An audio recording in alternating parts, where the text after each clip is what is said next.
अस्सलाम वालेकुम परदेसी भाई। आज का वीडियो बहुत ही इंपॉर्टेंट है उन लोगों के लिए जो लोग भी मुझसे फेसबुक, इंस्टाग्राम या फिर यूट्यूब के कमेंट में सवाल करते हैं। अपने फाइनल एग्जिट, हुरूफ, कफाला, मतलूब, इन सारे सवालों को करते हैं और मेरे पास टाइम नहीं होता है, तो इसलिए मैं वीडियो बना करके उन सारे सवालों का जवाब को देता हूँ।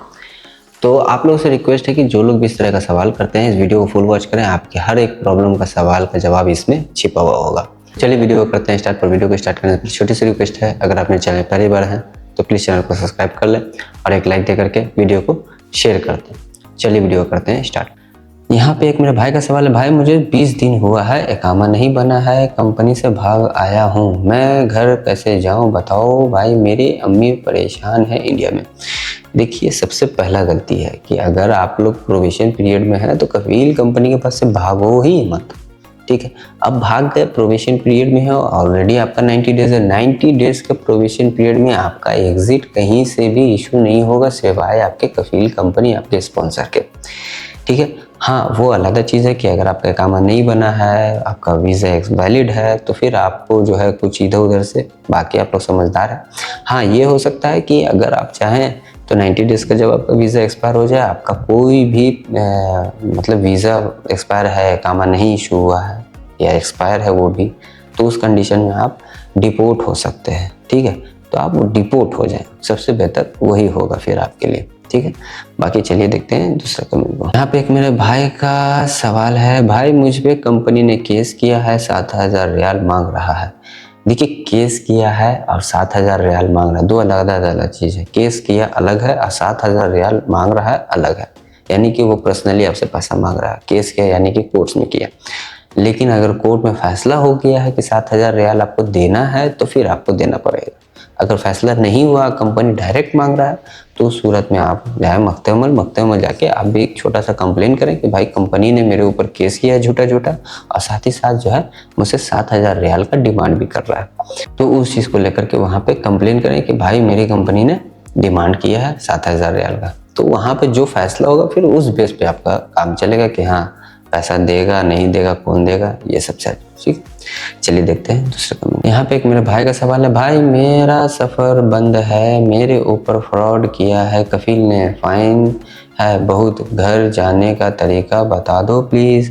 देखिए, जिन लोगों को भी इस तरह का मामला है कि जिसके ऊपर सफ़र बंद किया है कफील या कंपनी, जिसने भी ये फ्रॉड वगैरह किया है, उस चीज़ को लेकर कंप्लेन पहले करना पड़ेगा। उसके बाद आप जाए अपने एम्बेसी में, वहाँ भी जाके कंप्लेन करें। तो उसमें होगा कि एम्बेसी के बंदे जो है आपके कफील से डायरेक्ट बात करते हैं, उसका रास्ता निकालते हैं, जो जेन्युइन तरीका होता है वो आपको बताते हैं। तो इस मामले में जब भी आपका सफ़र बंद होगा, क्योंकि डिपोर्ट कराना सफ़र बंद में, और जो भी गैर मुल्की खारजी एक्सपर्टीज़ यहाँ पे फंसे रहते हैं उनको यहाँ से भेजना यहाँ की एम्बेसी का काम है, आपके एम्बेसी का काम होता है। तो अगर आप फंस चुके हैं यहाँ पे, वो भी स्पेशली मतलूब जैसे मामलों में, सफ़र बंद जैसे मामलों में, तो एम्बेसी जाके पहले रास्ता करें तो वो ज़्यादा बेहतर होगा। वो आपको यहाँ से निकालेंगे, बाकी आपको कोई भी यहाँ पे नहीं निकालेगा, ठीक है। चलिए देखते हैं दूसरा कमेंट। यहाँ पे एक मेरे भाई का सवाल है, भाई मेरे ऊपर auto absent from work show हो रहा है, मुझे फाइनल एग्जिट जाना है, अभी उसी कंपनी में काम कर रहा हूँ। देखिए, सबसे बेवकूफ़ इंसान वही लोग है जो कोई अगर आपके साथ बदमाशी करे आप फिर भी उसी के पास जाओ तो, ठीक है। यानी कि अगर कंपनी ने हुरूप लगाया या फिर आपके गलती से आपको हुरूप लगा, फिर भी उसी कंपनी में काम कर रहे हो, तो कंपनी का फ़ायदा ही फ़ायदा। उसके इकामे का पैसा बचा, उसको इंश्योरेंस का पैसा बचा, उसको 1 रुपया भी आपका टिकट वगैरह नहीं देना, बेनिफिट नहीं देना, एंड ऑफ सर्विस नहीं देना है, सिर्फ सैलरी जो है वो आपको देगा। तो उसमें कंपनी का फ़ायदा ही फ़ायदा है। लेकिन जब आप जाओगे तो आपको ही परेशानी होगा, आपको अपना एग्ज़िट लगवाना होगा, आपको अपना फाइनल एग्ज़िट लगवाना, टिकट लगवाना, आपका जो एंड ऑफ सर्विस बनता है वो भी ख़त्म, तो उसमें आपका ही नुकसान है। इसलिए जब आपके ऊपर इन सारे मामलात हैं, अगर कफील कंपनी ने लगाया, झूठा लगाया, आप जाके कंप्लेन करो। और अगर आपके गलती से लगा है या फिर अगर आपका 60 दिन हो चुका है, तो फिर आप एम्बेसी से या मकतब से जाके अपना एग्जिट लगवाओ या फिर किसी एजेंट के थ्रू एग्जिट लगवाओ, ठीक है। बाकी चलिए देखते हैं दूसरे कमेंट। यहाँ पे एक मेरे भाई का सवाल है, भाई मेरा इकामा 20 डेज हो गया है, एक्सपायर है, कंपनी टर्मिनेट कर दिया है और मैं कंपनी को पूरा पैसा पे कर दिया और इकामा का फीस भी पे कर दिया, लेकिन इकामा नहीं बना रहा, सो प्लीज़ फास्ट रिप्लाई। देखिए, सबसे पहली बात है कि कंपनी ने आपका इकामा एक्सपायर किया, आपने कंपनी को पैसा किस चीज़ का दिया, मेरे को समझ में नहीं आया। क्योंकि इकामा रिन्यूअल करवाना वर्कर का काम नहीं है, एक्सपर्टीज़ का काम नहीं है, खारिजी का काम नहीं है। वो काम कंपनी का है, कफील का है। वो आपने पैसा किस चीज़ का दिया मेरे को तो समझ में नहीं आया। आप पहले ऐसे बंदे हो इतने सालों में कि जो आपने कंपनी को पैसा दिया काम रिन्यूअल करवाने का। अब यहाँ पे दो बातें, या तो आप आज़ाद वीज़े में हो या तो आप उस कंपनी में मतलब जान देना चाहते हो अपना वहाँ पे। तो यार अगर पैसा दे चुके हो, अगर आपके पास कोई प्रूफ है तो फिर कंप्लेन करो, अगर नहीं है तो फिर आप कुछ नहीं कर सकते। सीधी सीधी बात है यहाँ पे। वो इकामा एक्सपायर है, आपका कुछ नहीं करेगा, आप भी उसका कुछ नहीं कर सकते। हाँ, आप कंप्लेन कर सकते हो कि मेरी कंपनी ने मेरा इकामा रिन्यू नहीं किया, इस बेस पे आप कर सकते हो। बाकी वहाँ पे ये बात भी बोल सकते हो कि मेरा पैसा रख लिए। तो फिर वहाँ पे जो फैसला होगा उसके बाद ही कुछ पता चलेगा कि आपके हक में आता है या आपके खिलाफ में आता है। ठीक है, चलिए देखते हैं दूसरे कमेंट को। यहाँ पे एक मेरे भाई का सवाल है, अस्सलाम वालेकुम भाईजान, मेरी कंपनी वर्क परमिट की फ़ीस पे कर रही है और इकामा की नहीं, मेरा कफाला नहीं हो पा रहा है, लाजिम वर्क परमिट एक्सपायर है। देखिए, अगर आपका कफील या कंपनी वर्क परमिट का फ़ीस पे कर रहा है, इकामा का फ़ीस पे नहीं कर रहा है, इकामा एक्सपायर है, तो आपका कफाला होगा ही नहीं। उसका रीज़न यही है कि आपका वर्क परमिट भी एक्सपायर होना चाहिए इकामा के साथ साथ, तभी होगा। क्योंकि ये जो अभी नया निज़ाम आया है, ऑफिशियली तो नहीं आया है, लेकिन सिस्टम में ये बार बार शो हो रहा है कि आपका वर्क परमिट वैलिड है, इसलिए आपका कफाला नहीं होगा। इसलिए आपका इकामा और वर्क परमिट दोनों एक्सपायर होना चाहिए, तभी आपका कफाला होगा।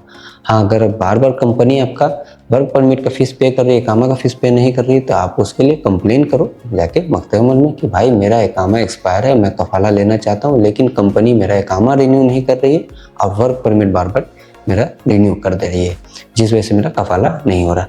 तो फिर जाकर कुछ वहाँ पे हो सकता है। ठीक है, तो इस चीज़ का आप लोग वहाँ पे जाके कंप्लेन करें। बाकी चलिए देखते हैं दूसरे कमेंट को। यहाँ पे एक मेरे भाई का सवाल है, भाई अगर सिर्फ वर्क परमिट एक्सपायर हो और इकामा एक्सपायर ना हो तो कफाला हो जाएगा?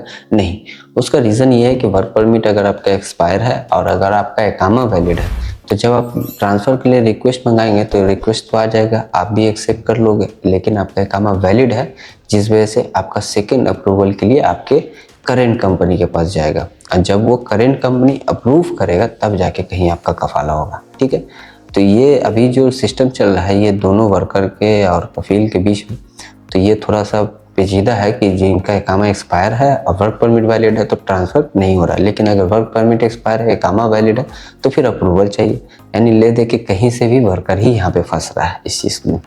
ठीक है, बाकी खैर देखते हैं क्या होता है आगे। तो खैर आज की इस वीडियो में इन्हीं सारे सवालों का जवाब देने की कोशिश किया है। जो आपका डाउट था उन सारे सवालों को जवाब देने का कोशिश किया है। फिर भी अगर आपका कोई डाउट रहता है तो आप मुझसे डेली यूट्यूब के लाइव स्ट्रीम में, जो मैं सऊदी के टाइम से रात के 9 से 10 करता हूँ, वहाँ पे ऐड होकर के अपने सवालों को कर लिया करें, तो वो ज़्यादा बेहतर होता है। बाकी जिन लोगों को भी वीडियो पसंद आया हो, वीडियो को एक लाइक दे दें, चैनल पर पहली बार आए तो चैनल को सब्सक्राइब कर दें। तो चलिए फिर मिलते हैं नेक्स्ट वीडियो में एक नए अपडेट के साथ। तब तक के लिए खुदा हाफिज़। वीडियो देखने के लिए बहुत बहुत शुक्रिया।